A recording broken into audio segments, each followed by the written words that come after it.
Setiap hari aku bangun pagi, matahari menampakkan sinarnya dengan lembut. Aku menyapa matahari dengan nyanyian yang indah. Aku sangat suka bernyanyi.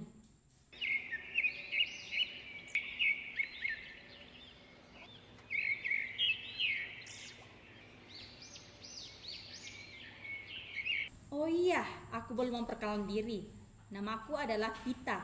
Aku adalah burung pipit. Aku tinggal di pinggir desa Sukamaju. Desa ini terletak di kaki gunung. Pemandangan di desa Sukamaju sangat indah. Terlihat sawah terhampar hijau. Ada air terjun yang mengalirkan airnya yang sangat jernih. Lingkungan di sini sangat asri dan sejuk. Kamu pasti betah di sini.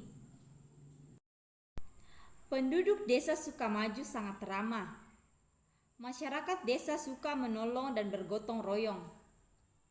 Jika ada warga yang kesulitan, tetangga langsung membantu. Penduduk desa Sukamaju umumnya hidup dari bertani dan berdagang. Rumah penduduk agak berjauhan karena penduduknya masih sedikit. Di desa ini ada jalan setapak yang menghubungkan desa dengan desa lainnya. Jalan setapak ini meliuk-liuk seperti ular. Jalan ini meliuk karena ada di dataran agak tinggi, sehingga dibuat setengah melingkar. Aku dengar dari manusia, jalan meliuk ini memudahkan mereka untuk naik ke gunung. Saat ini, jalan setapak sedang diaspal. Setiap hari, aku melihat para pekerja hilir mudik dengan peralatan berat. Aku juga melihat para petani sudah bersiap-siap ke sawah. Aku juga tidak ketinggalan bersiap-siap untuk pergi mencari makan. Setiap pagi, aku ke sawah Pak Tani untuk mencari makan. Aku pergi bersama ibuku. Aku juga pergi bersama teman-temanku. Aku terbang dengan gembira. Di desa ini tidak ada yang menangkap kami. Penduduknya sangat menyayangi makhluk hidup dan hutan. Udara yang bebas dari polusi terasa segar. Aku dan teman-temanku tiba di persawahan. Aku makan padi yang mulai menguning. Aku hanya makan sedikit. Pak Tani di desa ini membiarkan kami makan padi yang mulai menguning. Bagi penduduk desa ini, mereka harus berbagi dengan makhluk kecil seperti kami. Saya sangat suka ke sawah kakek Dani. Sawahnya lebar dan tidak ada orang-orang sawah. Aku dan teman-temanku bermain dengan gembira. Wah, enak sekali di sini ya, Pita, kata Dido temanku. Aku tidak melihat orang-orang sawah yang menakutkan itu di sini, sahutku. Padi kakek Doni sangat bagus dan bulinya banyak, puji Tati. Di sini tidak ada hama tikus, mungkin takut dengan nyanyianmu yang merdu, Pita, ujar Dido. Iya juga ya, jawaban senang mendengar pujian temanku. Hari ini kami makan dengan gembira. Kami juga menyanyi dan melompat-lompat, tak terasa hari beranjak sore. Kami harus pulang sebelum matahari terbenam. Aku dan teman-temanku dengan perut kenyang. Hari ini aku lelah sekali. Ibuku tidur di sampingku. Sambil terbaring, aku melihat bulan di langit yang tinggi. Malam ini, bulan terlihat sangat terang. Ibu, lihat rembulan di atas terang sekali. Malam ini sedang bulan purnama, Nak. Ibu, saya suka tinggal di sini. Ibu juga suka tinggal di sini. Hari sudah malam. Ayo kita tidur, kata ibuku memelukku dengan kasih sayang. Keesokan harinya, aku bangun dengan semangat. Aku bernyanyi merdu menyambut pagi. Itu adalah tugas kami untuk membangunkan manusia dari tidur lelapnya di pagi hari. Aku lihat Pak Tani pergi ke sawah dengan gembira. Pak Tani akan memanen padi di pagi hari. Aku lihat kakek Doni juga pergi dengan semangat.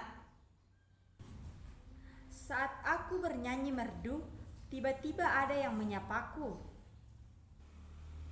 "Hai Pita, apa kabarmu pagi ini?" Sapa angin lembut. "Hai angin, kabarku baik. Bagaimana denganmu?" tanyaku. "Aku merasa baik Pita, tetapi aku membawa kabar buruk," kata angin sedih. "Kabar apa angin?" "Desa Sukamaju akan diubah menjadi kota. Sawah tempatmu mencari makan akan dibangun pabrik dan perumahan," kata angin sedih. "Nanti kami mencari makan kemana?" tanyaku dengan suara bergetar. "Entahlah Pita, mulai sekarang berhati-hatilah. Keadaan akan berubah-ubah, tidak seperti dulu lagi," kata angin. "Baiklah, terima kasih sahabatku," kataku sambil menatapnya dengan sedih. "Baiklah, aku pergi dulu. Pita, tolong sebarkan berita ini ke teman-teman kita," kata angin sambil berlalu. Berita dari angin langsung tersebar. Teman-temanku langsung berkumpul. "Bagaimana nasib kita Pita?" tanya Dido. "Iya, nanti kita mencari makan di mana?" tanya Tati dengan wajah pucat. "Tidak usah khawatir, nanti kita lihat perkembangan selanjutnya," kataku menenangkan teman-temanku. "Sekarang ayo kita ke persawahan. Hari ini panen, jadi kita dapat memakan bulir padi yang jatuh," ajakku ke sahabat-sahabatku. Kami terbang ke persawahan yang sedang dipanen oleh para petani. Setelah hari beranjak sore, kami pulang. Semua binatang di sekitar hutan sudah mendengar berita dari angin. Ada kijang dan landak sedang beristirahat di bawah pohon dekat sarangku. "Jika desa ini dibangun pabrik, nanti udara di sini tidak bersih lagi ya," kata kijang. "Iya, biasanya udara menjadi tercemar," jawab landak. "Iya, tidak hanya udara kawan yang tercemar, air dan tanah juga tercemar," sahutku sambil merenung. Tak lama kemudian datang Mary Merpati bergabung bersama kami. "Mary, apakah semua penduduk desa setuju dengan pembangunan pabrik itu?" tanyaku kepada Mary Merpati. "Ada sebagian penduduk yang kurang setuju," jawab Mary Merpati. "Tetapi mereka kalah suara saat rapat desa, jadi pembangunan pabrik tetap dilakukan," lanjut Mary. Kami terdiam sambil merenung. Berita dari angin sedikit demi sedikit menjadi kenyataan. Pembangunan di desa maju sangat cepat. Setelah jalan setapak diubah menjadi jalan raya yang bagus, banyak truk membawa batu, pasir, dan semen. Sawah tempat kami mencari makan saat ini telah berubah menjadi pabrik dengan cerobong asap yang sangat besar. Pabrik ini membutuhkan banyak tenaga kerja. Aku lihat para anak muda dan petani yang dulu bekerja di sawah sekarang telah bekerja di pabrik. Rumah para petani sekarang banyak yang bagus. Aku melihat anak-anak mau berangkat ke sekolah. Mereka pergi dengan semangat. Aku suka dengan anak-anak yang baik itu. Aku mendekati mereka, aku bernyanyi dengan gembira. Tiba-tiba seorang anak menunjuk ke arahku. Anak itu berusaha menangkapku. Aku sangat kaget. Aku langsung menghindar. Aku ketakutan. Aku langsung terbang ke pohon. Aku masih gemetaran saat Tati menyapaku. "Pita, kenapa kamu?" tanya Tati khawatir. "Aku tadi mendekati anak-anak manusia. Mereka malah ingin menangkapku," jawabku dengan suara gemetar. "Kenapa mereka ingin menangkapmu?" tanya Tati heran. "Tidak usah heran kawan. Sekarang burung ditangkap untuk dijual di pasar," celetuk merpati yang dianggap di dahan dekat sarangku. Aku dan Tati saling berpandangan. Kami tidak mengerti mengapa manusia berubah. Kami harus berhati-hati sekarang. Aku lihat hewan di hutan tidak ceria seperti dulu lagi. Sekarang banyak manusia yang masuk ke hutan dan memburu mereka. Aku melihat manusia menangkap merak yang memiliki bulu yang sangat indah. Sejak desa kami menjadi kota, tidak hanya alam saja yang berubah, tetapi manusia juga berubah. Pak Tani yang dulu ramah sekarang sudah berubah. Anak-anak yang dulu suka bermain di sungai dan berteman dengan hewan sekarang berubah. Aku lihat mereka lebih suka menonton televisi di rumah. Aku juga lihat mereka memainkan handphone. Sekarang internet sudah dipasang di setiap sudut desa. Aku lihat anak-anak mendatangi pohon tempat kami bersarang. Mereka membawa ketapel. Apa yang akan dilakukan anak-anak itu?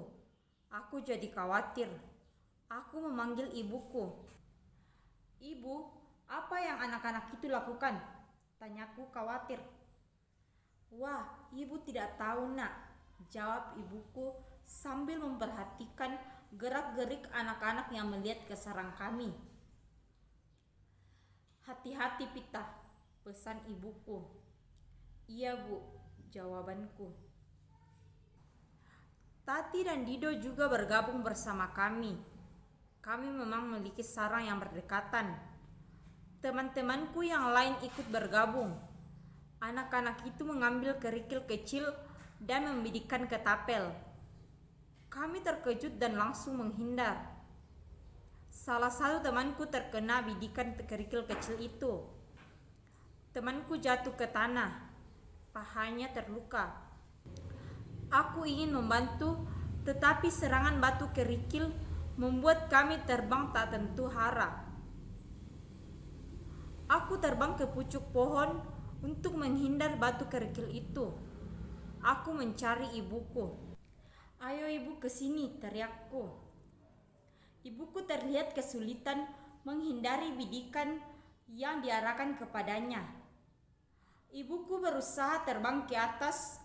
Tiba-tiba sebuah batu mengenai sayap ibuku. Aku berteriak, "Pergilah Pita, selamatkan dirimu nak. Ibu sangat menyayangimu," ibuku berkata lirih. Ibu terjatuh. Aku ingin membantu, tetapi bidikan batu menghalangiku.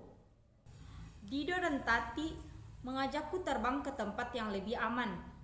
Aku menolak, tetapi tatapan ibuku menyuruh aku pergi.